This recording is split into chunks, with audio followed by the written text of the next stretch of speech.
उनको अगर मौका मिला है वो प्लेयर का जैसा है, उन लोग तो प्लेयर बनने के लिए आ रहे हैं, ये तो खुद यहाँ पे प्लेयर बन चुका है।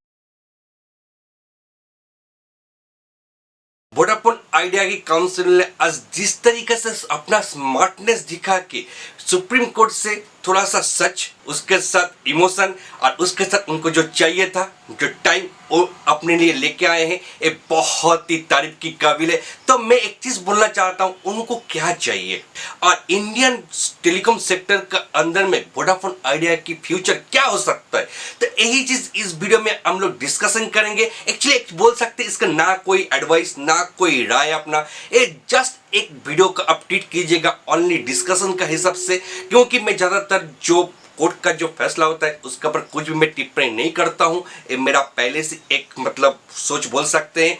तो आज जो हुआ है उसके बारे में थोड़ा बहुत हम लोग डिस्कशन करेंगे, ताकि आगे का प्रोस्पेक्ट जो है उसके हम लोग को क्लियरिटी लाने के लिए, तो हर चीज जिसमें चर्चा करने वाले, आप वीडियो को लास्ट तक देखते रहिए, हर चीज जो क्लियर होने वाला है। तो चलिए उस समय इंट्रोड्यूस, मेरा नाम है मिथुन दास, मैं अच्छा माइडी, यहाँ पे नॉलेज नहीं एक्सपीरियंस बोलता है। मैं भारतीय एयरटेल स्किप के ऊपर जब मैं कवर कर रहा था उस टाइम में मैं वोडाफोन के बारे में एक चीज बोला था कि इसका जो प्राइस है उस टाइम में उसका प्राइस था 5 रुपये 70 पैसे के आसपास, और उस टाइम में जो मूवमेंट था उसको देखते हुए मैं बोला था कि 7-7.5 रुपए तक जा सकता है। लेकिन दूसरा दिन जब न्यूज आया जो गूगल इसमें इन्वेस्ट करने के लिए सोच रहे हैं, और न्यूज जब आया उसका चलते जो है 7.5 रुपये एक ही दिन में, उस दूसरा दिन ही एक्चुअली देखा जाए तो अचीव हो गया था। तो ठीक है, वहाँ पे मैं एक और इंक्लूड किया था कि इस कंपनी का जो स्टॉक है उसको आप अवॉइड करने के लिए, क्योंकि इसका जो डेप्थ था जो उसके लिए मैं बोला था।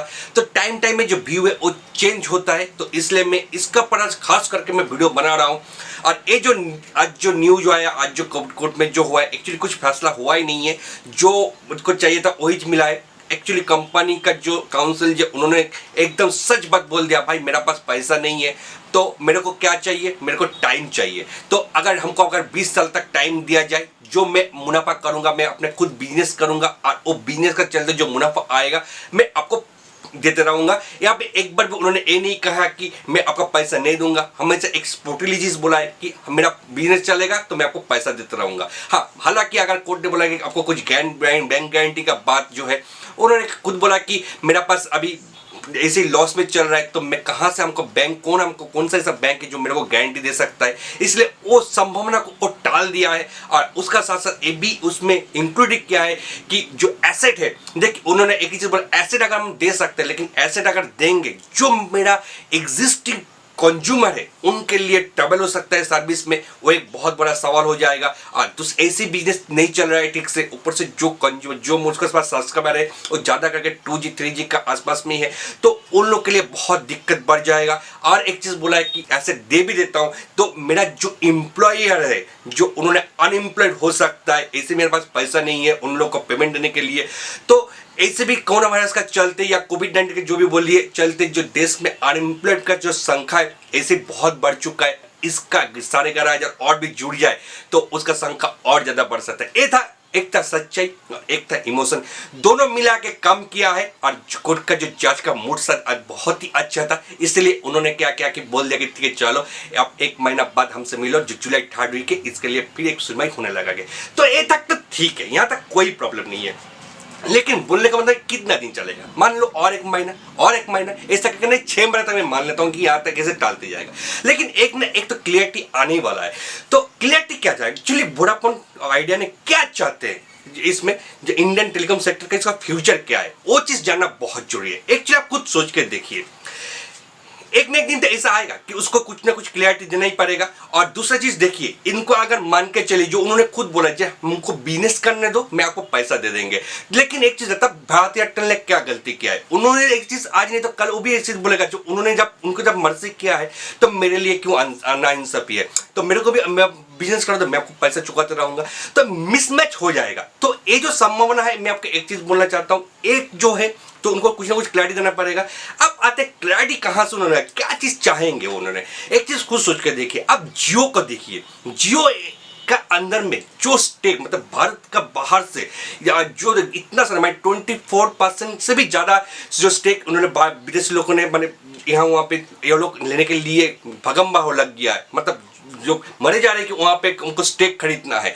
तो क्यों, क्योंकि एक चीज सोचिए कोरोना वायरस का चलते चाइना में जो इतना पॉपुलेशन है और वहाँ पे जो इन्वेस्टर है, जैसे कि हम लोग केमिकल सेक्टर में हर सेक्टर जो है वहाँ पे जो पॉपुलेशन जहाँ पे ज़्यादा है वहाँ पे इन्वेस्टमेंट ज़्यादा आते हैं। लेकिन आज एक कोविड-19 के चलते चाइना में कोई इन्वेस्ट करने के लिए नहीं सोचे और वो है फर्स्ट और ये है second largest population country India, यहाँ पे जो सब्सक्राइबर को ज़्यादा मिल सकते हैं। और ऐसे भी मार्केट में अभी दोनों ही खिलाड़ी है, इसको अगर छोड़ दिया तो रह गया जियो और भारतीय एयरटेल। अभी कंपनी ये चीज़ चाह रहा है कि हमको कुछ नहीं करना है, हमको ना उससे कंपटीशन करने के लिए जाना है, मेरे को सिर्फ मैदान में रहना है। वो लोग का जब भरपाई हो जाएगा, वो लोग का जब मतलब इन्वेस्ट जो है खत्म हो जाएगा, क्योंकि जो कल अभी तक 24% का ज़्यादा उसका स्टेक जो है दूसरा आदमी का हाथ में चला गया है और भारतीय एयरटेल वो भी अमेजन के साथ बात कर रहा है। अभी वहां पे भी और ज्यादा आते रहेगा शायद, क्योंकि पहले उसी को भरपाई होगा, उसके बाद जाके एक क्या करेगा कि उसका बच जाएगा सिर्फ वोडाफोन आइडिया।